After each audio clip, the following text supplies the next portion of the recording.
बिस्मिल्लाहिर्रहमानिर्रहीम। कब तक के प्रोग्राम में आपका मेज़बान सलीम साथियानी, पाकिस्तान और पाकिस्तान से बाहर देखने वाले वो तमाम नाज़रीन जो इस वक्त हमारे इस प्रोग्राम को देख रहे हैं, उन्हें खुश आमदीद कहता है। नाज़रीन, आज हमारी गुफ्तगू का महवर है वो दस्तावीज़ है जो आने वाले माली साल में पूरे मुल्क का मुकद्दर रकम करेगी। ये सिर्फ एदाद और शुमार का मजमुआ नहीं, बल्कि ये कौम की उम्मीदों का चैलेंज और तजियात का अक्स है। इस बजट में छुपी हमारी कौम की तरक्की की कहानी और इसमें पोशीदा है वो फैसले जो हमारी ज़िंदगियों पर बराह रास्त असरअंदाज होंगे। इसकी दस्तावेज़ हमारी कौमी ज़िंदगी की सबसे अहम रिपोर्ट कार्ड बनकर सामने आई है, यानी पाकिस्तान का वफाकी बजट 2025-2026। ये सिर्फ हुकूमत के खातों की तफसील नहीं, बल्कि हर घर, ख़ानदान और शहर की ज़िंदगी का असरअंदाज होने वाला एक फैसला साज मसौदा है। हम ये जानने के लिए यहाँ जमा हुए इस बजट में हमारे लिए क्या है और मईशत को किन चैलेंजों से नमर्द आजमा होना है और एक मुस्तकम खुशहाल पाकिस्तान का ख्वाब हकीकत बनने में मज़ीद कब तक इंतज़ार करना पड़ेगा। आज हम बजट के पोशीदा गोशों से पर्दा उठाएंगे। हम देखेंगे कहाँ से आमदनी आएगी और कहाँ खर्च होगी, टैक्सों की नौयत क्या होगी और आपकी जेब पर कितना बोझ डालेंगी। दिफा से लेकर तरक्याती मंसूबों तक, सेहत और तालीम से लेकर कर्ज़ों की अदायगी तक, हर अहम शोबों का हिस्सा इसमें मिला है कि नहीं मिला। क्या ये बजट मौजूदा महंगाई और बेरोज़गारी के मसाइल का हल पेश करता है? क्या ये बजट मुस्तकबिल के लिए कोई नई उम्मीद दिलाता है? इस पर आज हम गुफ्तगू करेंगे। मेरे साथ तशरीफ़ फरमाए आल सिटी ताजिर इत्तेहाद एसोसिएशन के सरपरस्त आला, आल पाकिस्तान टम्बर ट्रेड एसोसिएशन के चेयरमैन, कच्ची मेमन मरकज़ी जमात के चेयरमैन जनाब शर्जील गोपलानी साहब मेरे साथ तशरीफ़ फरमा। इन्हें आज के इस प्रोग्राम में खुश आमदीद कहते हैं। अस्सलाम वालेकुम। बहुत बहुत शुक्रिया। मेरे साथ दूसरे मेहमान हैं चेयरमैन मेरिट रोड एसोसिएशन के जनाब अहमद शम्सी साहब। बड़ी गहरी बजट के हवाले से, कारोबारी हवाले से बड़ी गहरी नज़र रखते और बहुत कुछ जानते हैं। आज उनसे भी हम गुफ्तगू करेंगे, उनसे पूछेंगे कि आज जो बजट हमारा पाकिस्तान का वफाकी आया उसमें क्या पेशरफ्त हुई है और क्या अच्छाई है और क्या खामियां है, उस पर गुफ्तगू करेंगे। अहमद शम्सी साहब, इन्हें आज के प्रोग्राम में खुश आमदीद कहते हैं। अस्सलाम वालेकुम। वालेकुम सलाम। मेरे दूसरे मेहमान हैं जो किसी तारुफ के मोहताज नहीं, अल्लाह ने बड़ी सलाहियतों से नवाजा है और मेरे कई प्रोग्रामों की जीनत बने हैं और इन दिनों रेडियो पे भी एज ए होस्ट के हैसियत से एक प्रोग्राम कर रहे हैं। बड़ा अच्छे अंदाज है और बड़े अच्छे अंदाज के अंदर इनकी दिल जमाई की बातें ख़ास तौर पे के इलेक्ट्रिक के हवाले से और ख़ास तौर पे जो मौजूदा हालात है कंज्यूमर के हवाले से, उस पर बड़ी गहरी नज़र रखते हैं और हमेशा सच कहने की कोशिश करते हैं और सच के साथ ही हमेशा अपने आप को इंट्रोड्यूस कराते। कंज्यूमर राइट्स प्रोटेक्शन एसोसिएशन के चेयरमैन जनाब शकील बेग साहब भी हमारे साथ तशरीफ़ फरमा। इन्हें भी आज के इस प्रोग्राम में खुश आमदीद कहते हैं। अस्सलाम वालेकुम। वालेकुम अस्सलाम। अच्छा शकील साहब, आपकी तरफ आता हूँ कि आपकी नज़र में ये बजट कितना मुतवाज़न और कितना हौसला अफजा है? मेरी नज़र में 78 साल में पाकिस्तान की तारीख का सबसे वर्स्ट तरीन बजट है। इसको आप आवाम खुश बजट भी कह सकते हैं। आवाम खुश बजट, जिसने आवाम दुश्मनी वाला बजट जो पेश किया गया है, और उसकी बहुत सी वजूहत हैं। अब अगर आप बात करें, अभी आपने शकील बेग साहब का जिक्र किया, कराची इलेक्ट्रिक के मामला में इन्होंने इनकी बड़ी काविशें शहर में। कराची इलेक्ट्रिक का मसला हो, डिस्कोस का इश्यूज़ हो, हेस्को है, मैपको है, ठीक है, लेस्को है, इन तमाम का प्रॉब्लम ये है कि आपको महंगी तरीन तवानाई जो है इस वक्त फराम की जा रही है, जिसकी वजह से आपकी पूरी हर शख्स की, चाहे वो गरीब हो चाहे अमीर हो, उसकी ज़िंदगी अजीरन हो चुकी है। कोई शख्स ऐसा नहीं है जिसका बजट, अपने घर का बजट भी मतवाज़ी तौर पे ले सके। सिर्फ एक एनर्जी की मैं बात करता हूँ, तो उस पर आप देखें तो अपनी मदद आपके तहत चंद सालों से कोशिशें करके चाइना की मरून मिन्नत सोलर के ऊपर हम चले गए। और अगर आप देखें तो अगर आप कराची से बाहर निकल जाएँ, चाहे आप बलूचिस्तान की तरफ निकलें चाहे इंटीरियर सिंध की तरफ, तो आपको छोटी छोटी जो दुकानें होती हैं उनकी जो रोडों पे आपको नज़र आती है, तो एक प्लेट बाहर पड़ी होगी और अंदर उनकी एक लाइट या एक पंखा चला रहे होंगे। गरीब आदमी भी इस वक्त अपने आप को सोलर पे कन्वर्ट करने जा रहा था कि चलें शमसी तवानाई के ज़रिए हम अपना जो है एनर्जी वाला मसला हल कर रहे हैं। ये जिम्मेदारी हुकूमत की है, लेकिन हर शख्स ने अपनी जिम्मेदारी ये भी कबूल कर ली जो बाकी जिम्मेदारियाँ हमने पाकिस्तानियों ने अपने सर पर कबूल की हुई हैं। इसके बाद उस पर 18% सेल टैक्स लगा देना, ये जुल्म नहीं है तो क्या है? फिर आप अगर बात करते हैं आइन पाकिस्तान, जो इसका आइन की शिक 2-3 से जो बात शुरू होती है वो ये होती है कि आइन पाकिस्तान हर शहरी को आपकी मुलाजमत रोजगार का देने का पाबंद है और जामिन है। इसके बाद आईन पाकिस्तान आपको हेल्थ के मामला में भी वो आपको तमाम फैसिलिटी देगा, ये आईन पाकिस्तान कहते हैं, मैं नहीं कह रहा हूँ। अब रोजगार तो हुकूमत आपको दे नहीं रही, और खास तौर पे हम कराची वालों के साथ तो हमारे बच्चों के साथ तो इतना जुल्म है कि ना हमारी सरकारी नौकरी है, ना प्राइवेट सेक्टर की फैक्ट्रियां चल रही हैं कि हमारे बच्चा जाकर कोई कारोबार कर सके। अपनी मदद आपके तहत ये जब डिवाइसेज आए तो उसके ऊपर फूड पांडा, फूड पापा, इस तरीके से कोई और काम करके, होम डिलीवरी के काम करके हमारी बहनों ने, बच्चियों ने घरों से कोई ये जो है ये ई कॉमर्स के जरिए लोगों को जो है छोटी मोटी चीज़ें सप्लाई करके अपने घरों का किचन चला रहे। इनका जुल्म इतना है कि उस पर भी इन्होंने सेल टैक्स लगा दिया। पहली हुकूमत, पहली बात तो ये है कि अगर आप बात करते हो कि इस शहर में या इस मुल्क में पानी का गिलास कूलर पर लगा हुआ चोरी हो जाता है, उसकी वजह क्या है? जिस शख्स में घर के में पानी का गिलास नहीं है और रोड पे पड़ा हुआ है, वो मैं समझता हूँ कि वो अपने घर पे ले जाके उसका इस्तेमाल कर रहा है। क्यों उस शख्स के अंदर घर पे पानी का गिलास मौजूद नहीं है? आज आपको वर्ल्ड बैंक कह रहा है कि आज की तारीख में आप 47% लाइन ऑफ पॉवर्टी से नीचे आ चुके हो। गुर्बत आपकी 47% से ज्यादा बढ़ चुकी है इस वक्त। 47% की आवाम आपकी गुर्बत की लकीर से नीचे जिंदगी गुजार रही है। आप उसको रोजगार मुहैया नहीं कर रहे। आपने 18% सेल टैक्स लगा दिया ई कॉमर्स के ऊपर। लेकिन ये भी तो देखें ना शर्जील साहब कि आप अगर इस तरह की बात करते हैं तो 20-22 लाख लोग या 25 लाख या 40 लाख अभी जो फिगर्स हमने पिछले दिनों इनकम टैक्स के डिपार्टमेंट के हवाले से गुफ्तगू की थी, तो 40 लाख लोग टैक्स दे रहे हैं और बाकी आप देखें 25-25 करोड़ आवाम के अंदर सिर्फ 40 लाख। ये तो वो है ना कि अगर सभी अगर टैक्स दें तो फिर ये सारी सूरत ना है। इसके ऊपर बात करके फिर हमें आपको सलीम भाई एक बात ये बताएं, इसमें कसूर किसका है? इसमें कसूर इदारों का है ना। कराची का कौन सा बच्चा टैक्स नहीं देता? मुझे ये बताएं, आपका भी कराची से ताल्लुक है, आप अपनी मार्केट का मुझे एक बंदा बता दें जो आपके यहाँ टैक्स नहीं देता हो। शमसी साहब यहाँ बैठे हुए, मैं बैठा हूँ, मैं अपनी गारंटी से बोलता हूँ, मैं जितने लोगों को जानता हूँ कोई ऐसा नहीं है जो अपना रिटर्न भी फाइल नहीं करता हूँ। देखिए मैं बिल्कुल वसूख के साथ और जिम्मेदारी के साथ ये आपके नेशनल टीवी में ये बात कर रहा हूँ। आपके 25 लाख लोगों में कराची में कितने लोग टैक्स दे रहे हैं? मैं कराची आज आपका 2.5 करोड़ की आबादी है। अगर वो 2.5 करोड़ की आबादी तो मानने को तैयार नहीं है ना हुकूमत। अगर मान जाते हैं तो चलो क्या होता है। देखिए बात सुने, 70% आपका रेवेन्यू ये आपका FBI बोल रहा है जो कराची पूरा कर रहा है। भाई आप छोड़े ना कराची को एक दफा, आप निकले ना सिंध के अंदर जाके लें टैक्स, आप निकले ना बलूचिस्तान में टैक्स लेने के लिए, आप पंजाब की लिबर्टी मार्केट से आप टैक्स नहीं ले सकते। उसकी जिम्मेदारी मेरी तो नहीं है ना कि आप मेरे पे और आप पे टैक्स आप जो लगाते चले जाए। ये नहीं दे रहा, ये कहीं भी किसी किसी जाविये से भी ये इनकी ये बात काबिल कबूल नहीं है। इदारे सही काम करें, जस्टिफिकेशन सही हो, जस्टिस मुहैया हो, जो लोग टैक्स पेयर है उनको फैसिलिटेशन दें, लोग खुद ब खुद आएंगे। आप एक ये कप बेच रहे हैं, अगर इस कप की को पता हो लोगों को ये कप मेरे घर में 100 रुपए का आ रहा है और उसकी वर्थ 100 रुपए हर बंदा खरीदेगा, लेकिन 200 रुपए में कोई भी नहीं खरीदेगा। अच्छा, इस पे बात करते हैं। अहमद भाई आपकी तरफ आता हूँ कि माशाल्लाह आप जो मैरिड रोड एसोसिएशन की खासतौर पे जो रिटेलर है और उस पर ज़्यादा डिपेंड होता है, आप कैसे देख रहे हैं इस बजट को? सर मैं सबसे पहले तो बहुत शुक्रिया आपने यहाँ मौका दिया। मैं थोड़ा सा इसका जो बजट के आदाद व शुमार है उस पर बात करना चाहूँगा, जब तक समझ में नहीं आएगा हमें, जब तक इसकी थोड़ी सी डिटेल में ना जाए। जी जी। 17,573 अरब रुपए का बजट है ये। उसमें 8,207 अरब रुपए तो सूद में अदा करने हैं आपने, जो कि तकरीबन 47% बनता है।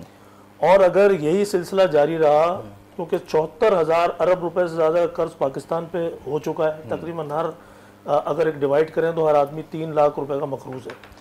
तो आइंदा 7-8 साल में आपका पूरा बजट सिर्फ सूद में चला जाएगा अगर आप आदाद शुमार चेक करें तो, जिस रफ्तार से, क्योंकि तकरीबन 10% के हिसाब से कर्ज आपका बढ़ रहा है हर साल।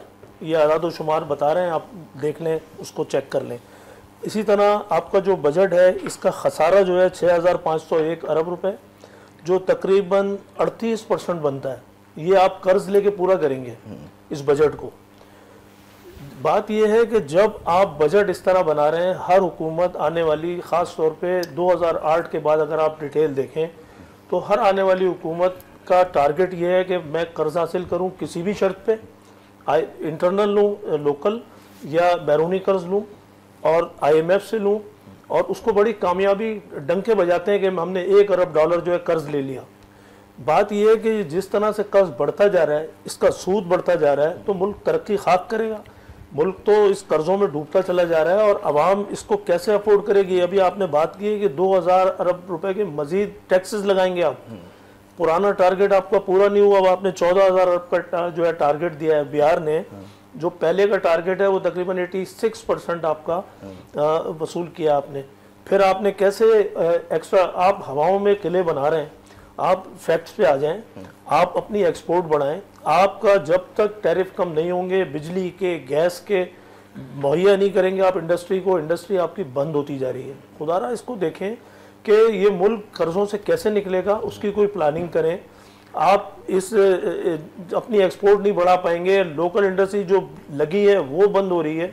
फिर हमारे जितने हुक्मरान हैं जो हुक्मरानी कर रहे हैं उस हकीकत पे आ जाए ना कि वो अपनी इन्वेस्टमेंट कर रहे हैं यूरोप और अमेरिका में जाके, वो इन्वेस्टमेंट यहाँ लाने को तैयार नहीं है और दुनिया से कह रहे हैं कि इन्वेस्टमेंट यहाँ आ जाए।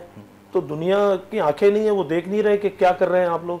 तो इस तरह से ये मुल्क नहीं निकल सकता। हम कर्ज की दलदल में धंसते चले जा रहे हैं। ये बजट जो है ये सिर्फ आदाद व शुमार का खेल है। इसमें जो इन्होंने टैक्सेस और जिन सेक्टर्स को उस पर भी तो बात करते हैं। शकील साहब से भी ले लेते कुछ।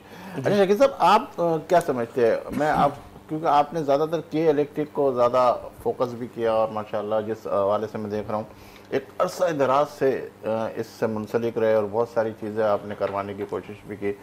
तो इस वक्त जो दो तीन चीज़ें हमने देखी कि जिस तरीके से उनके चेयरमैन आते हैं और सारी चीज़ें लेके फिर उसके बाद कहते हैं कि ठीक है हम देख लेते हैं, तो क्या समझते हैं कि वो देख लेते हैं, देख लेंगे या देखने वाले हैं? सबसे पहले तो मैं आपका बहुत मशकूर हूँ कि आपने मधु किया प्रोग्राम में और बजट पे डिस्कस हो रही है। और यहाँ पर मैं आपको एक चीज़ बताता चलूँ कि मुझे बड़ा अफसोस हुआ कि बजट से थोड़े कोई एक हफ़्ता पहले एक नेपरा ने इनके लिए के इलेक्ट्रिक के लिए कुछ चीज़ें डिस्कस की, क्योंकि 2030 तक ये अपना एक नया लेके जा रहे हैं कि जनाब हम इनको जो है 2030 तक हम इनको देने जा रहे हैं कि इलेक्ट्रिक को एक नया एग्रीमेंट होने जा रहा है जिसके ऊपर बहुत ज़्यादा बातचीत भी हुई। उसी में कुछ मेरे ख्याल है 200 या 300 एग्जैक्ट फिगर मुझे नहीं याद आ रहा अभी, वो फिगर बाकायदा वफाकी हुकूमत, आप ज़रा लम्हा फिक्रिया देखें, वफाकी हुकूमत नेपरा के पास जा रही है कि जनाब हमारी अपील सुने और इसको मना करें कि इलेक्ट्रिक को। यार कैसी हुकूमत है कि आप नेपरा के पास जाके इस्तदा कर रहे हैं, आप उसको रोकने के लिए नेपरा से कह रहे हैं। तो जब अदालत लगती है, मुझे तो पहले बुलाया भी जाता था, तो पता नहीं आप जैसे प्रोग्राम कर करके वो नेपरा ने मुझे बुलाना ही बंद कर दिया अब तो वो, क्योंकि वजह ये होती है कि उनको पता है कि यहां अगर कोई शख्स बात करेगा तो 4 लोग सुनेंगे, टीवी चैनल देखेंगे, फिर ये बात बाहर जाती है। तो इस वक्त जो बजट है उसमें एक तो कोई इस तरह की डिस्कस नहीं की गई। हाँ, अलबत्ता एक जो चीज हुई है वो मैं समझता हूं बड़ा खतरनाक काम हुआ है। जैसे अभी शकील साहब ने भी बात की कि जब जाते हैं तो आपको सड़क पे एक एक पैनल लगाकर बैठे हुए हैं, आप उस पैनल पे भी आपने 18% सेल्स टैक्स लगा दिया। अब आप मुझे बताएं कि एक बिजली बंदा अफोर्ड नहीं कर पा रहा, इतनी महंगी बिजली, फिर उसके ऊपर लोड शेडिंग का आपने एक अजाब खड़ा किया हुआ है, और उसके ऊपर अगर वो कोई बेचारा एक छोटा सा पैनल खरीद सकता है। और आज ही मुझे एक दोस्त मुझे बता रहा था, मैं उसके साथ नमाज में हम साथ जा रहे थे, तो उसने कहा यार मैं बड़ा हैरान हुआ, मेरे करीब ही एक साहब है सोलर पैनल का कारोबार करते हैं, मैरियट रोड वाले भी बैठे हुए, तो उन्होंने अपने घर पे पैनल्स को स्टॉक करना शुरू किया है। तो मैंने कहा यार अब वो सोच रहा होगा कि जाहिर सी बात है इस पे 18% तो वो तो मैं कमाऊं ना जो मिल रहे हैं मुझे। ये एक बड़ा खतरनाक काम होता है कि अभी हुकूमत ने सिर्फ ये बजट की तकरीर की है, इसमें बहुत सारे नए बजट ऐड भी होने और शायद कुछ स्किप भी होंगे। लेकिन अफसोस के साथ जो चेयरमैन साहब हैं वो एक बात बड़ी उससे धड़ल्ले से करते हैं, और ये दोनों बिजनेस कम्युनिटी से साहिबान बैठे हुए हैं, हम भी कहीं ना कहीं छोटा मोटा कारोबार जरूर करते हैं, लेकिन ये भी इस चीज को करेंगे कि वहां जहां ये भरपूर बिल अदा करते हैं, स्टार इनके बिलों पे लिखा होता है, उसके बावजूद इनके इलाकों को लोड शेडिंग पे रखा हुआ है, उसके बावजूद आप कहते हैं कि जनाब ये बिल तो आ रहे हैं लेकिन मैं क्या करूं, वो फलाना चोरी करता है। मेरे भाई बिजली तुम्हारी चोरी होती है, तुम सजा मुझे किस बात की देते हो? बिजली तुमने मेन पीएमटी के साथ एक मीटर लगा के रखा हुआ है, तुम उसको आम वो कंज्यूमर जो बिल पेड कर रहा है तुम उससे वो खाते से निकलवा लेते हो। फिर वो जो पेंचर वाले दीगर चीजें लेकर बैठे हुए हैं उनको आपने कुंडे के नाम पर जो बिल अप्रूव किए हुए हैं वो इनसे कोई नेपरा चेक करे, इन्वेस्टिगेट करे, वो किस अकाउंट में जाते हैं, वो के इलेक्ट्रिक के अकाउंट में जाते हैं या पैरेलल कोई और अकाउंट है? बड़ी गहराई की बात की। अच्छा, इस पर गुफ्तगू करते हैं, मुझे इशारा ब्रेक हो रहा है, नाज़रीन लेंगे एक ब्रेक के यकीन के साथ क्या होंगे हमारे साथ, हम तो हैं आपके साथ, मिलते हैं चंद लम्हों के बाद।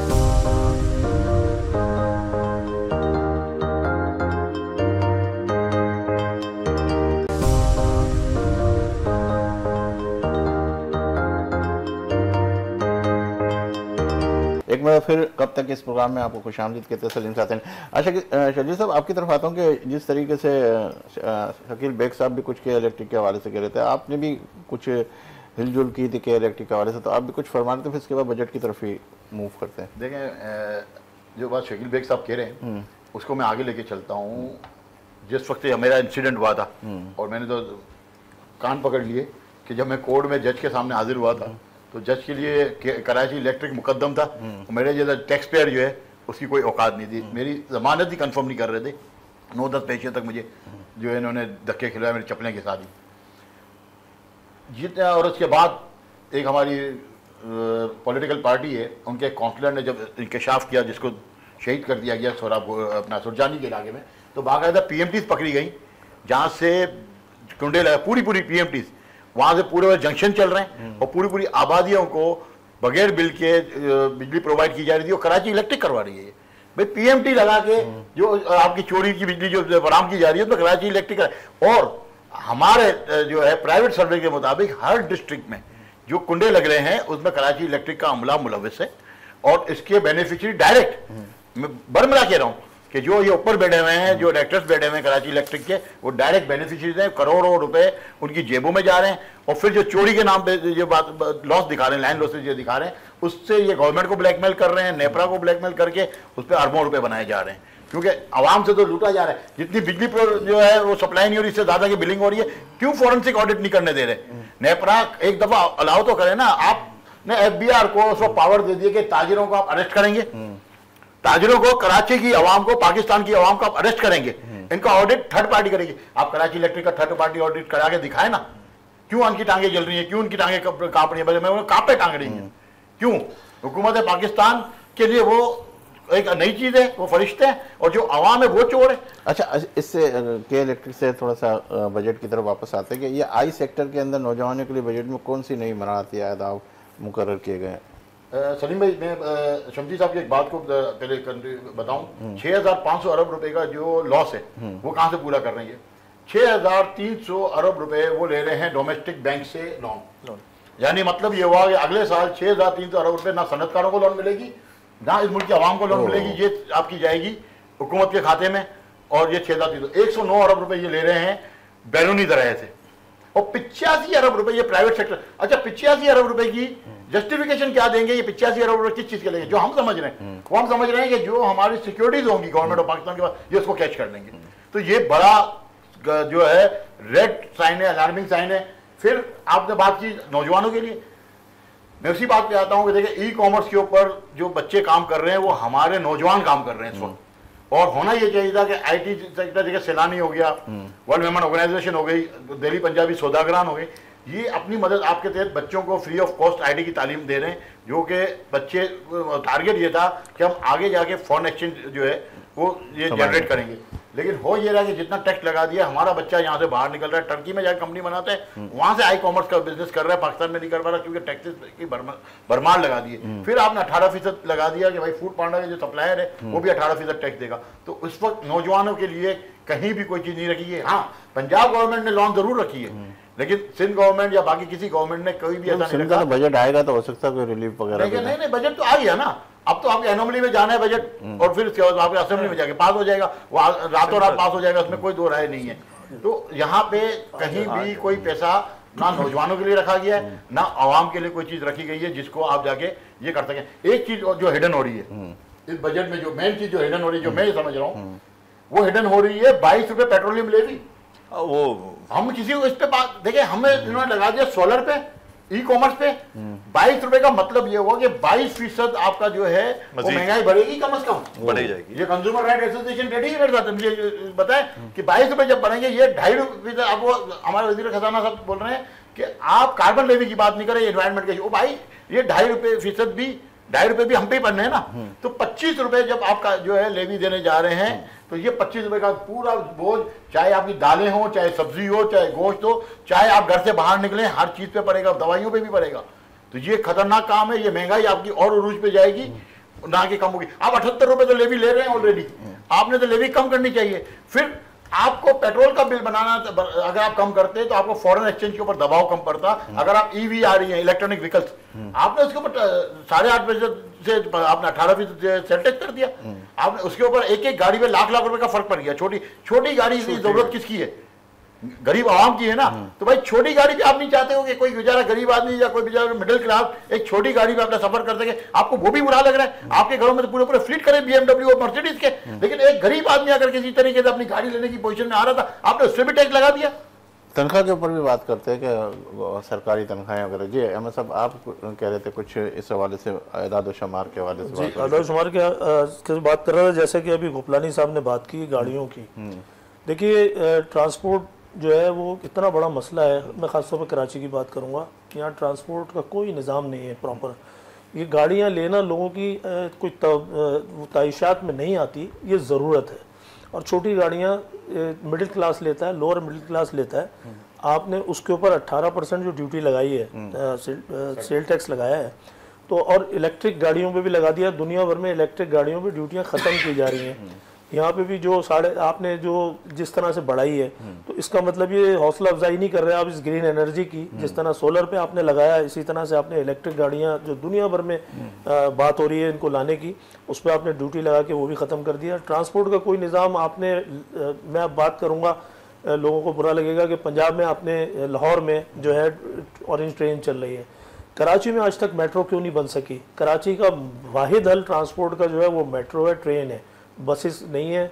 पिछले दिनों शर्जील इनाम मेमन साहब ने एक बात की, थोड़ा सा मैं आउट ऑफ कॉन्टेक्स्ट जा रहा हूँ, कि उन्होंने कहा कि 60,000 मैक्सिमम लोग सफ़र कर रहे हैं एयर कंडीशन बसों में। कराची की 3.5 करोड़ की आबादी है जनाब। 60,000 लोगों के लिए आपने पूरा कराची बर्बाद कर दिया। खुदा बड़ा है, पूरा गुलशन चले जाएं आप, नॉर्थ नाबाद का बेड़ा गर्क किया और वो कामयाब नहीं हो सका। तो कराची के लिए, अच्छा अब बजट में कराची के लिए सबसे बड़ा मसला इस वक्त कराची में है पानी का। K4 का मंसूबा 20 साल हो गए, कंप्लीट नहीं हो सका। इस वक्त डिमांड थी 40 अरब रुपए की K4 को कंप्लीट करने के लिए, आपने बजट में रखे 3 अरब रुपए। आप मजाक कर रहे हैं कराची के साथ। पूरे कराची में पानी एक तो चोरी हो रहा है, टैंकरों के जरिए बिक रहा है जो आ रहा है, और शदीद शॉर्टेज है। और कराची का कोई इलाका ऐसा नहीं है, मैं तो जिस इलाके में रहता हूँ हमेशा से पानी का प्रॉब्लम है डिफेंस में, लेकिन कराची का शायद कोई इलाका ऐसा नहीं है जहाँ पानी का प्रॉब्लम नहीं है। लोग खरीद के पानी पी रहे हैं, और उसमें भी टैंकर डबल कीमतों में बिक रहे हैं, लाइनें रोज तोड़ दी जाती हैं। तो देखिए, ये बजट जो है ये बड़ा तबाहकुन बजट है। अभी इसकी डिटेल जब आएगी आप देखेंगे तो आपको अंदाजा होगा। अब बेवकूफ़ बनाए जा रहे थे, कस्टम ड्यूटियों में हमने कमी कर दी। WTO वर्ल्ड ट्रेड ऑर्गेनाइजेशन का दबाव है कि आप ड्यूटियाँ ख़त्म करें। आपने कहा कि जी हमने मैक्सिमम 20-15% पे ले आए, लेकिन आप बेवकूफ़ बना रहे हैं। ना आपने एक्स्ट्रा कस्टम ड्यूटी ख़त्म की है, ना आपने RD ख़त्म की है जो आर्जी तौर पे लगाई गई थी। तो ड्यूटियां तो आप उसी तरह से ज़्यादा ले रहे हैं, और लोगों को कह रहे हैं कि कस्टम 4 स्लेब हमने बना दिए और कस्टम ड्यूटियां ख़त्म कर दी हैं। मतलब वज़ीर ख़जाना साहब मतलब इस तरह के बयानात दे रहे हैं, मतलब उनको सोचना चाहिए कि मैं क्या कह रहा हूँ और हकीकत क्या है, अमल क्या है। तो इस तरह की जब तक काम करते रहेंगे ये मुल्क तरक्की नहीं कर सकता। रॉ मटेरियल पे ड्यूटियां ख़त्म करें या इंडस्ट्री लगाएं, टैरिफ कम करें। जब तक टैरिफ कम नहीं करेंगे आप मुकाबला नहीं कर सकते, इंडस्ट्री नहीं लगेगी। इंडस्ट्री बंद हो रही है खुदारा। आज कॉटन जो है आप बाहर से इंपोर्ट कर रहे हैं, कॉटन पाकिस्तान एक्सपोर्ट करता था, आज इंपोर्ट कर रहे हैं, गंदम इंपोर्ट कर रहे हैं। खुदा के वास्ते देखें आप के ज़राअत जो ज़रई मुल्क कहलाता है उसका क्या हाल किया आपने। 0.5% जो है उसमें इजाफा हुआ है ज़राअत में, डिक्लाइन हो रही है। जो गंदम के किसानों के साथ जो आपने हशर किया है, झूठ बोला है उनके साथ कि हम 4,000 रुपये मन जो है वो खरीदेंगे, और उसके बाद जब फसल हो गई तो आपने खरीदने से इनकार कर दिया। किसान सड़कों पे आ गया है, पूरे पाकिस्तान में किसान जो है एहतजाज कर रहा है। आप सुन नहीं रहे, आइंदा वो फसल लगाएगा नहीं। तो ज़राअत के हवाले से तो कोई टैक्स के हवाले से बात नहीं है सर। टैक्स की बात नहीं कर रहा मैं। आप ये देखिए, जो बड़े हैं, जमींदार हैं, वडेरे हैं, वो सब बैठे हुए असेंबलियों में, वो तो अपने आप को सेफ कर लेते हैं। जो किसान है जो ग्राउंड पे है उसका हाल आपने ये कर दिया है कि वो जो है खुदकशियां करने पे मजबूर हो गया है। आपने उससे वादा करते हैं, आप जो गन्ना पैदा कर रहे हैं उनका असर देखें, जो मिल्स चला रहे हैं उनका असर देखें आप। वो तो खरबों रुपए कमा रहे हैं, बेवकूफ़ बना रहे हैं। पहले उनको एक्सपोर्ट की इजाज़त दी जाती है, फिर वापस इंपोर्ट की इजाज़त दी जाती है, और जो किसान है उससे गन्ना खरीदा नहीं जाता। उसको औने पौने पैसे देके गन्ना खरीदा जाता है। पॉलिसी क्या है आपकी? कोई पॉलिसी नहीं है आपकी। इस पॉलिसी पे भी बात करते हैं जी शकील साहब आप। जी मैं शरह सूद पे बात करूंगा क्योंकि जाहिर सी बात है कि इसका इम्पैक्ट सारा नीचे ही आता है। चाहे कोई भी टैक्स हो, XYZ नाम उसके जो भी दे दें, लेवीज कह दें या GST कह दें, वो मैं देखता हूँ जब के इलेक्ट्रिक के बिल पे लिखे होते हैं तो कभी कभी मेरे पास कॉल आती है कि सर ये जो यूनिफॉर्म टैक्स है तो ये क्या इनकी यूनिफॉर्म बनती है? तो फिर मैं उनको बताता नहीं भाई ये यूनिफॉर्म वर्दी वाला नहीं है, ये बेसिकली एक टैक्स का नाम दे दिया गया। तो इसी तरीके से बहुत सारी चीजें ढूंढ के, तो मैं भी देख रहा था शरह सूद के ऊपर, यानी कि एक बंदे ने सूद लिया उसके ऊपर 15% टैक्स था, उसको 20% पे कर दिया आपने। मकसद कहने का पता क्या, बेसिकली वजीर खजाना साहब जो है ना, गोरख धंधा है ना जो ये फिगर का, लफ्जों का और इसका, वो ये गोरख धंधा चला रहे हैं। अब आप मुझे बताएं कि इस वक्त ये लोग बैठे हुए हैं दोनों मौजूद सही, ये बिजनेस कम्युनिटी से लोग हैं, ये कितने इस वक्त जले हुए हैं, इनके साथ हालत क्या है कि इन्हें ये नहीं समझ आ रही कि जो अगला साल शुरू होना है 1 जुलाई से, क्या हम ये बिजनेस को आगे कंटिन्यू कर पाएंगे? क्या ये इस बजट के साथ जो जो तरजीहात इस बजट में रखी हैं? और सेकेंडली सबसे बड़ी बात है, जैसे गोपलानी साहब ने भी कहा कि वो बच्चा जो बैठकर घर से कहीं छोटा मोटा काम कर रहा था, या इसके अलावा मैंने या आपने बैठकर अपने ऑनलाइन कोई चीज कर दी, आपको उस पर भी टैक्स लगा दिया गया है। यानी कि आप वो काम, और फिर अगर देखें हमारे यहाँ लोगों को आज तक बैंक अकाउंट खोलने का नहीं पता, आप क्या लिटरेसी रेट क्या है पहले उस तरफ तो जाके देखें, फिर आप ये सारी बातें करें। आपने कहा जी नॉन फाइलर के ऊपर जो है ना, हर वैसे जितने भी मैंने बजट देखे उसके अंदर ये जरूर नॉन फाइलर वाला इशू जरूर होता है। इस दफा भी आपने उस कंज्यूमर को कह लें या जो भी बेचारा है उसका कह दिया कि 1% वो उसको वो देगा। मेरे भाई ये कर क्या रहे हैं? फिर उसके अलावा पेंशन, क्या समझते हैं कि नॉन फाइलर नहीं बने? सर हम तो कहते बन जाए ना, हम इससे इख्तिलाफ नहीं करते, उसका तरीका बदले आप। क्या तरीके क्या ऐसी देखिए पहली तो बात है कि हम कभी भी ये चीज प्रमोट नहीं करते कि नॉन फाइलर नहीं, फाइलर होना चाहिए, हम तो कहते हैं। और हमने कोशिश भी की, मसला आसानी पैदा करें। आप देखें, या तो कोई जैसे आप अकाउंट खोलने जाते हैं, आप बैंक में ये क्राइटेरिया बना दे कि अकाउंट तब खुलेगा जब वो फाइलर होगा, और वहीं बिठाकर उसको फाइलर बना दिया जाए, ताकि कम से कम उसको तो पता ही नहीं ना कि मैंने फाइलर कैसे बनना है। अब वो बेचारा किसी वकील को ढूंढता है, वो परेशान है, उसको पता चलता है कि यार मेरे तो पैसे कट गए। बैंक मैनेजर ये वाले काम भी शुरू कर दे। सर अगर बैंक ये काम करेगा तो उसका बिजनेस बढ़ेगा, उसके पास कस्टमर बढ़ेगा, उसके पास लोग ज्यादा जाएंगे, और लोगों को ये पता चलेगा कि जनाब ये बैंक है जो मुझे फाइलर भी करके देता है और साथ साथ मेरे अकाउंट भी खोलता है। तो आप सोचे ना, उसका तो बिजनेस बढ़ गया। अभी जब वो इतनी बातें करके वो जाके बस्ते लेकर वो लोगों के दफ्तरों में जाता है, तो बेहतर नहीं कि वो इस तरह से अगर एक कंज्यूमर को प्रमोट कर दे तो वो उसी का कंज्यूमर बढ़ेगा ना। इसमें क्या खराबी है? और इस बजट में जिस तरीके से आगे देखें बहुत सारी चीजें क्लियर होनी है, अभी नहीं हुई है। अभी तो हम सिर्फ तकरीर को लेकर बैठे हुए, उस तकरीर नहीं हमारी जो है ना अंदर की तकदीर को ऐसा बेकार दिया है, हमें समझ नहीं आ रहा। देखिए शकील साहब आप बिल्कुल सही कह रहे हैं, जैसे बकौल आपके कि मैं अभी नमाज के अंदर ही जा रहा था और सोलर के रेट 18% बने, लोग नहीं तो स्टॉक करना शुरू हो गया, लेकिन अभी तो आई भी नहीं है बाहर सारी चीजें, और लेकिन लोगों ने 18% क्या पता, ये भी तो हो सकता है अल्लाह खुदा करे कि उनके दिल में आए तो और 18% कम कर दें, तो फिर उसको स्टॉक करने वाले को, जैसे अंडे वालों के साथ इस दफा हुआ सर्दियों में, उन्होंने कहा, ये मैं ऑन द आपके चैनल पे बता रहा हूं, हमारे साथ मीटिंग में बैठे हुए उन्होंने कहा कि जनाब आप हम नहीं रोक सकते, 400 से ऊपर का अंडा दर्जन में जाएगा। अल्लाह को नहीं पसंद होती ऐसी बातें जो आप कर देते हो। क्या हुआ, आपका अंडा खराब हो गया ना, आप चूजा बना पाए क्योंकि आपने अंडे को स्टॉक किया, वो खराब हुआ। आप अंडा मिन्नतें करके आपने 200 रुपए 150 रुपए डजन सेल किया सर्दियों में, अब आकर आप उसकी कसर पूरी कर रहे हो। तो कहने का मकसद है कि बिजनेस को अगर कारोबार को प्रॉपरली किया जाए, ईमानदारी से किया जाए, तो अल्लाह रब्बुल करीम उसमें बरकत डाल देता है। मसला पता क्या, हम बजट में से भी ना, मुझे ऐसा लगता है कि जो मफाद की चीजें होती हैं वो हम निकाल लेते हैं, जो हमारे मुफाद में नहीं है तो हम कहते हैं जनाब ये गलत है। लेकिन हम ये कह रहे हैं कि इस वक्त अभी सूबाई बजट आज आ गया या आने वाला होगा या हारा होगा, 18वीं तरमीम के बाद बहुत सारी चीजें हमारी क्लियर होनी है सूबाई बजट से भी, बहुत सारी। क्या SRB काम नहीं कर रहा? ये तो गोपलानी साहब से पूछे आप, सिंध रेवेन्यू बोर्ड जो बैठा हुआ है अभी तो उसने आपके साथ बात करनी है।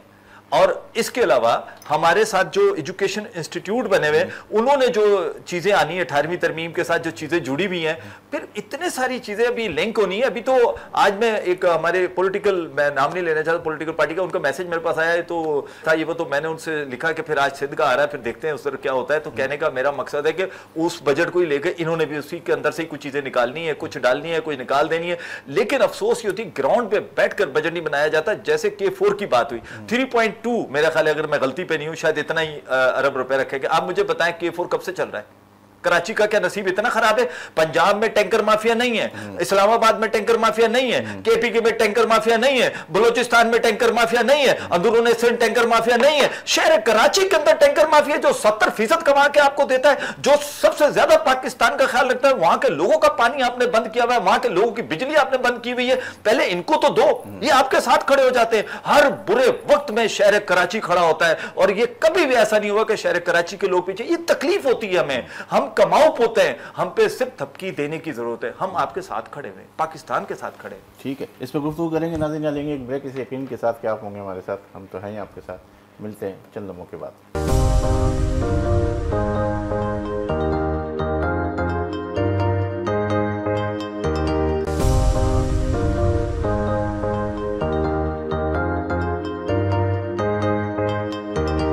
एक मतलब फिर खुश आमदीद कहते हैं कब तक के इस प्रोग्राम में। अच्छा, कंस्ट्रक्शन के हवाले से तो क्या कहते हैं शकील साहब, बड़ा रिलीफ की बात है। आइए सलीम भाई, रिलीफ नहीं दिया है। जो पिछले साल गलती की गई थी, जो कंस्ट्रक्शन इंडस्ट्रीज पे जो टैक्स लगाए गए थे, उनको जो है तो अल्फाज गलत हो जाते, उनको वापस लेना पड़ गया। ठीक है, कंस्ट्रक्शन इंडस्ट्री तबाह कर दी, सारा पैसा फ्लाई होकर बाहर चला गया। अब इनको हो हमसे गलती हो गई, अब हमने वो टैक्स वापस लिया ताकि आबाद बार बार बोल रहा था इनको कि भाई आपने लगा दिया, पैसा निकल जाएगा, हम वापस कहाँ से लाएंगे? ठीक है ना, कंस्ट्रक्शन इंडस्ट्री में कौन सा बूम आ गया? सुनने के बाद कोई बूम तो नहीं आया ना, वरना तो टैक्स आपने कम किया तो लाइन लगी होती कंस्ट्रक्शन इंडस्ट्री में, लोगों ने इन्वेस्टमेंट शुरू कर देनी थी। इस वक्त मुल्क के हालात माशी तौर पर बहुत खतरनाक है। मैं एक बात बेग साहब की लेके चलूंगा सूद के ऊपर। देखिए, हम सब मुसलमान हैं, इस्लामी जमहूरिया पाकिस्तान है, आपका आइन ये कहता है कि हर शख्स कलमा का पाबंद रहेगा और रसूल सल्लल्लाहु अलैहि वसल्लम को आखिरी खातिमुन नबी मानेगा। तो देखिए ना, इसके आपका कुरान में रब कायनात क्या फरमाता है सूद लिखने वाले के बारे में, सूद देने वाले के बारे में, सूद लेने वाले के बारे में, सूद का फैसला करने वाले के बारे में। तो आप ये तो मुझे बताएं कि ये औरंगजेब साहब ने अपने साथ करा क्या? आपने सूद के ऊपर आपने सूद लगा के आपने एहकाम इलाही की नफी कर रहे हैं। आज यहूद और निसारा, आप देखें जिस तरीके से इजराइल ने कल हमारे ब्रदर मुल्क ईरान के ऊपर हमला किया, वो तो बिल्कुल खुलेआम इस्लाम के ऊपर, दीन इस्लाम के जो ममालिक है उनको तबाह करने पे तुले हुए हैं, और आप उनकी प्रोडक्ट्स को आप सपोर्ट करें जिसके लिए अल्लाह ताला ने मना फरमाया। ये तक आप तिजारत करो, तुम्हारी नफा रखती है, सूद से बचो, ये तुम्हें खसारा है। खुला कहा गया ना कुरान पाक के अंदर, इसके बाद कोई चीज नहीं है। आप सूद को कैसे प्रोटेक्ट कर सकते हैं? आपको इस मुल्क को सूद से निकालना चाहिए, ना कि सूद हम पे लाजम करना चाहिए। देखिए, पाकिस्तान का पानी, एक एग्रीमेंट इंडिया के साथ जो मुआहिदा था, उसमें ब्यूरोक्रेट ने धोखा देके उनको ये फेवर दी ना, ये जो डैम बने, और वो ब्यूरोक्रेट भाग गया। जिन ब्यूरोक्रेट को 2-4 को फांसी पर लगा दें, लटका दें इनको 2-4 को, जिस दिन 2-4 लटक जाएंगे मुल्क सही हो जाएगा। कराची के साथ जुल्म और ज्यादती ये है कि इस साल 8,000 अरब से ज्यादा का टैक्स दिया है कराची ने, और कराची के लिए 800 अरब रुपए नहीं है। ये 3 अरब रुपए जो रखेंगे K4 के लिए, कुछ भी ये सिर्फ तनख्वाहों की मत के लिए, कोई डेवलपमेंट का काम नहीं होगा। एक भी आपकी जो है वहां में कुदाल नहीं चलनी, एक पाइप नहीं डलना, ये पानी कहीं आगे नहीं आएगा, ये सिर्फ और सिर्फ पानी जाएगा। देखें, बड़बड़ा कहा जाता है कि बिजली में जो किकबैक दी जाती है बड़े घर में जाती है, सिंध के आपका पानी का जो पैसा है वो बड़े घर में। देख, पानी मुसलमानों का शहर नहीं है बेचना, लेकिन पानी यहूदियों का शहर है। सिंध भी तो कमाएगा ना, सिंध भी तो कमा के, सिंध नहीं कमा रहा ना, सिंध के जो हमारे पे रूलर्स हैं वो कमा रहे हैं, उनकी आज लाइफ स्टाइल चेंज हो चुकी है। देखिए ना, चाहे कराची इलेक्ट्रिक का डायरेक्टर हो, उसका लिविंग स्टैंडर्ड देखे, 5-5 तो डबल केबिन लेके घूमता है। ठीक है, उसके 5 गाड़ियों, मतलब 5-7 करोड़ रुपए तो उसके साथ यूं चल रहे होते हैं। आप उसके जीएम से मुलाकात नहीं कर सकते, आप इसके जीएम से, आप एक जीएम जो है वो कुंडी मैन से नहीं मुलाकात कर सकता। अगर पानी के लिए आपकी सेवरेज का निजाम का मसला है, आप वाटर बोर्ड के कुंडी मैन से नहीं मिल सकते, वो साहब आपको लिफ्ट नहीं कराएंगे। नादरा में अगर आप आईडी कार्ड बनाने जाए तो वहां आपकी सुनवाई नहीं है, वहां पे आपको रिश्वत देनी है। अच्छा, सनती तरक्की एक्सपोर्ट के हवाले से थोड़ी सी बात करें तो देखिए, सनती तरक्की जब होगी जब आप अपनी तमाम यूटिलिटीज सस्ती करेंगे। सस्ती करने का मतलब हम ये नहीं कह रहे कि आप हमें सब्सिडी दें, हमें सब्सिडी नहीं चाहिए, जेन्युइन रेट पे देना। 9 सेंट में कैनेडियन कंपनी है, मैं अभी 4-5 दिन पहले डैनियल कमर्शियल काउंसिलर कनाडा से मिला हूँ, और मैं नाम के साथ बात कर रहा हूँ, मैं तीसरा चौथा चैनल है जिससे मैं ये बात कर रहा हूँ। डैनियल ने मुझे बताया कि हमने यहाँ पे क्लीन एनर्जी के लिए कनाडा की कंपनी ने 0.9 सेंट में बिजली देने को हम तैयार हैं। बताइए, अब यही हमारी डिमांड है सनतकारों की। भाई मैं आपको बोल रहा हूँ ना, आप मैं तो बल्कि आपके चैनल तवज्जुह से federation of Pakistan chamber of commerce से भी रिक्वेस्ट करूंगा, तमाम चैम्बर से कि आप डैनियल कमर्शियल काउंसिल से मिले। अगर इनका कॉन्टैक्ट नंबर चाहिए मैं देता हूँ आपको, आप उनसे मिले। 0.97 सेंट में वो आपको बिजली दे रहे हैं। जमपीर में वो विंडमिल लगाने को तैयार है, वो सोलर का सिस्टम लगाने को तैयार है। 0.9 सेंट में अगर आपको बिजली मिलती है, आपका सनतों का बड़ा मसला हल हो जाता है। हुकूमत पाकिस्तान कम अज कम न्यू इंडस्ट्रियल जोन बनाए और 10-10 साल की इस पे जो है लीज पे जो है पेमेंट ले। हम ये नहीं बोल रहे फ्री में दे, सनतकारों नए सनतकारों को लाए, भाई ये लें। साथ साथ जो ये 6,300 अरब रुपए जो अपने लिए लेने कर्जा अदा करें, 6,300 अरब रुपए मुख्तस करें तमाम फेडरेशन के साथ कि भाई ये हम लोन दे रहे हैं विदाउट इंटरेस्ट, 5 साल में आपने जो है 6 महीने में इंडस्ट्री चलानी है। मैं गारंटी से बोल रहा हूँ, देखें इस वक्त दुबई में 6-6 महीने में इंडस्ट्री चल रही है, 1 विंडो ऑपरेशन है। आप पंजाब में चले जाएं, पंजाब में आप इंडस्ट्री लगाने की बात करें, वहां की वजीर आला ने आपको फैसिलिटेट किया हुआ है 1 विंडो ऑपरेशन पे अगले दिन आप जो है अपनी इंडस्ट्री लगाना शुरू करें। तो इस तरीके से आप अपने सनती जोन फौरी तौर पे तमाम डिस्ट्रिक्ट में अनाउंस करें और इस पे काम करें। आज आपको टेक्नोलॉजी में चाइना आपके साथ खड़ा है, आपके मुख्तलिफ प्रोग्राम्स आ रहे हैं, आप नई टेक्नोलॉजी में जाएं। ये सोलर पावर, सोलर के तो हमें जो प्लेट की जरूरत है, हम यहाँ लोकल क्यों मैन्युफैक्चरिंग नहीं कर रहे? हम एलईडी हमारे पास जो है बैटरीज की, हम यहाँ क्यों मैन्युफैक्चरिंग नहीं कर रहे? हम यहाँ पे बहुत कुछ कर सकते हैं, बहुत से सेक्टर हमारे पास खाली पड़े हुए हैं, हमारे साथ बैठे। हमने आरडी के ऊपर गवर्नमेंट पैसा क्यों नहीं लगा रही? चले नहीं लगाए, प्राइवेट एसोसिएशन मौजूद हैं, उनके साथ बैठे और हर एसोसिएशन को टास्क दें, भाई काम पे लगो। कोई जरूरत नहीं है हमें यहाँ पे आपके चैनल पे बैठ के काम जो है बहर से मुबाहिसा करने के। हम काम धंधे पे लगे, हम काम करें और मुल्क की सनत को मजबूत करें और फॉरेन एक्सचेंज हम कमा के दिखाएं। कौन सा मुश्किल है? ठीक जी अहमद भाई।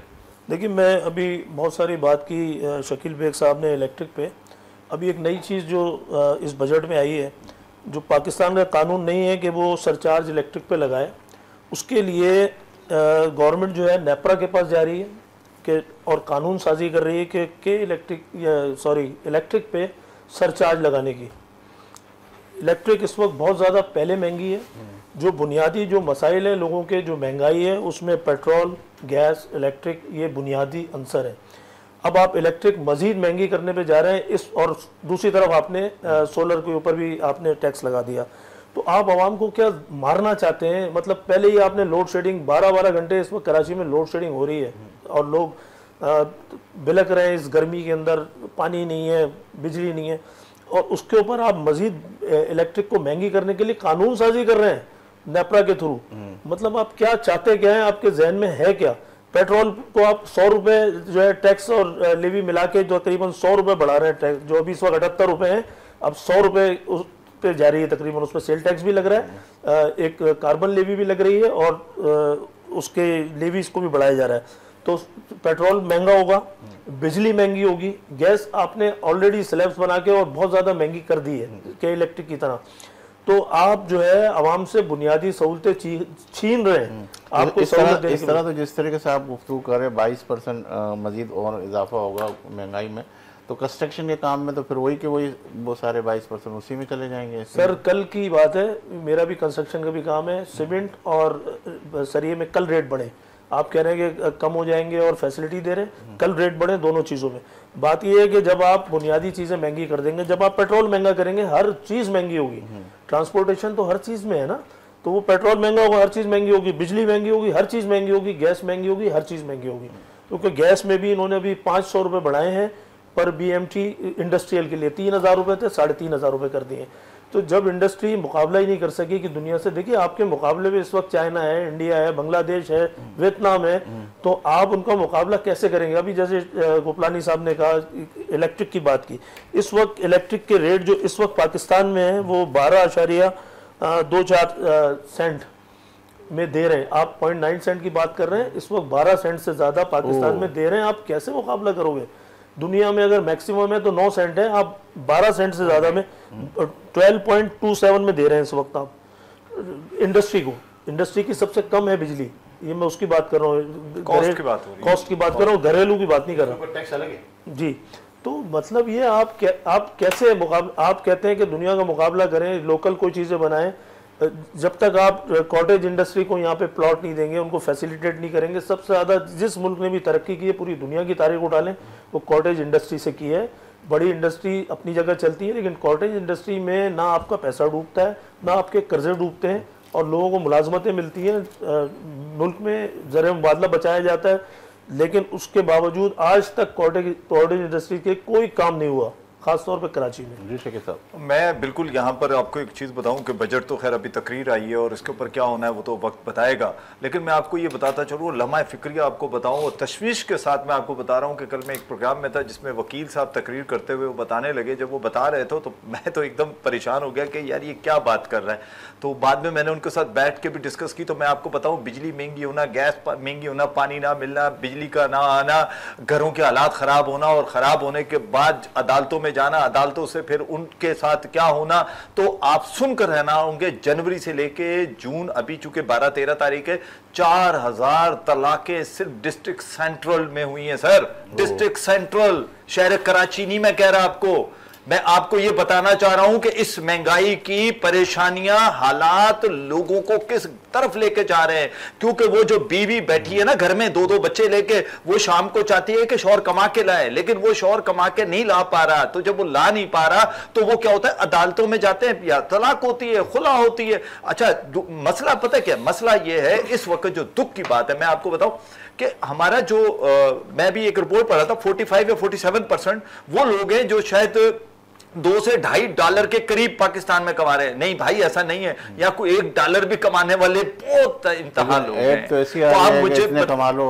नहीं वो तो उनके कहने से देखे, इस तरह तो कुछ बच्चे आपको आके बताते हैं कि सर मैं तो महीने के 5 लाख रुपए कमा रहा हूं, कुछ बताते हैं मैं इतने कमा रहा हूं। सर वो कोई हजारों में 2-4 लोग हैं, लेकिन इंशाल्लाह उनके लिए भी प्रॉब्लम खड़े हो रहे हैं, उनके ऊपर भी टैक्स लगाया जा रहा है वो। हाँ इंशाल्लाह, इसलिए मैं कह रहा हूँ हाँ लग गया, बल्कि तकरीर हो गई, आ गया। आप मुझे बताएं, कोई चीज एक पौधा लगता है, उसको पानी दिया जाता है सर, उसकी आबियारी की जाती है, उसे तनावर दरख्त बनाया जाता है, हम उसको दरख्त को लगाते ही उठा के उसके बीज को बाहर फेंकते हैं। वो बच्चा जो सीख रहा है, जो एक अमल कर रहा है, जो चाह रहा है कि पाकिस्तान में मैं कुछ करके दिखाऊं, आप उसको आगे नहीं बढ़ने देते, उसको पहले से ही उसको मुरझा देते हैं, उसका पानी बंद कर देते हैं, उसका खाना पीना बंद कर देते हैं। 7% इनकम टैक्स, इसके बाद लोकल टैक्स आ रहे हैं। अच्छा उलझाओ कितना है, जो दुकानदार है इनसे पूछो, दुकानें खोले ना, इनसे पूछो कितना उलझाव होता है। आज बैठे होंगे तो कोई एक आएगा, ये ले लो भाई, एक जिस बंदे से आपने जो भी टैक्स लेना है, एक विंडो बनाए। एक दुकानदार सुबह जब दुकान खोलता है, शटर खोलता है ना, तो वो इसलिए खोलता है कि या अल्लाह मेरे कारोबार में बरकत दे। उसके बाद एक इंस्पेक्टर, लेबर इंस्पेक्टर, दूसरा इंस्पेक्टर, चौथा इंस्पेक्टर, सुबह से शाम तक उससे जाके पूछो कि कितने इंस्पेक्टरों से वास्ता पड़ता है। भाई इसको एक विंडो कर दो, ताकि वो जो भी देना है वो एक विंडो से जाके पैसे दे, जो भी देने हैं, जो भी लीगल। मसला क्या है कि हम चीजों को खराब कर देते, और उसके बाद ये होता है जो मैंने आपको बताया कि डिस्ट्रिक्ट सेंट्रल कराची की आबादी सेंसस के हिसाब से 1.6 समथिंग है, लेकिन वैसे 3-3.5 करोड़ की आबादी है। मैं खुद गवर्नमेंट की कई मीटिंगों में बैठता हूं तो वहां पर ये कहा जाता है कि इतनी आबादी है। तो इतने में अगर डिस्ट्रिक्ट सेंट्रल में 4000 तलाकें अगर हुई हैं, तो आप मुझे बताएं ये लम्हा फिक्रिया नहीं, क्या वो घर नहीं टूटे, वो बच्चों की जिंदगी कहां गई होंगी, उनके साथ क्या हो रहा होगा। तो ये तो शरीफ साहब, वक्त की जो तशनगी है वो उसी तरीके से बरकरार है, और इस बात की इजाज़त नहीं दे रहा कि मज़ीद प्रोग्राम को और आगे लेके चलूँ, और मुझे इशारा हो रहा है कि अब प्रोग्राम को एंड की तरफ। तो आपका बहुत शुक्रिया, आपने वक्त दिया। अहमद भाई आपका शुक्रिया, शकील बेग साहब आपका शुक्रिया। यही लम्हा फिक्रिया है कि इस नफ्सान नफसी के आलम को किस तरीके से ट्रीट किया जाएगा, और उम्मीद के साथ हम कि ये पाकिस्तान इंशाअल्लाह ताला अच्छे सोच के साथ और अच्छे लोगों के साथ वजूद में आया है, और अच्छे लोग अभी भी मौजूद है। इंशाअल्लाह उनकी दुआओं से और उनकी बरकतों से अल्लाह ताला तमाम मसाइलों को हल करेंगे। हम उस उम्मीद के साथ हैं कि आने वाला वक्त एक अच्छा वक्त होगा, मायूसी से हट के हम एक अच्छी सोच भी लेके चलें, और लम्हा फ़िक्र के साथ इनके मसाइल को हल करने की भी कोशिश करें। इंशाअल्लाह हल भी होते हुए नज़र आएंगे। मुझे दीजिए इजाज़त, इंशाअल्लाह ज़िंदगी रही अल्लाह लाए तो फिर आपसे मुलाकात का शर्फ हासिल करेंगे। और जब भी आपका हाथ दुआ के लिए उठे तो इस खाकसार को और वतन अज़ीज़ को अपनी दुआ में ज़रूर शामिल कीजिएगा। अल्लाह हाफ़िज़।